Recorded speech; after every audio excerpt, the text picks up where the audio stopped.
কোরআনের একটি অলৌকিক ঘটনা। কোনো এক সময় এক শাসকের রাজ্য ছিল।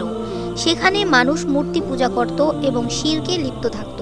কিন্তু সে রাজ্যের 7 জন যুবক এক আল্লাহর ইবাদত করত। সেজন্য তাদের উপর অত্যাচার করা হতো। একদিন সেই 7 জন যুবক আল্লাহর ওপর বিশ্বাস রেখে সিদ্ধান্ত নিলেন তারা এই শহর ছেড়ে দূরে কোথাও চলে যাবে। একদিন তারা শহর ছেড়ে বের হয়ে দূরে একটি পাহাড়ের গুহায় আশ্রয় নিল এবং সেইখানে তারা ঘুমিয়ে গেল। যখন সকাল হলো তখন তারা খুব ক্ষুধার্ত ছিল। সেজন্য তাদের মধ্যে একজন শহরের এক দোকানে খাবার কিনতে গেল। গিয়ে দেখলো সেই শহরটা একদম বদলে গেছে। সেখানকার মানুষ, সেখানকার রাজা, সব কিছু পরিবর্তন হয়ে গেছে।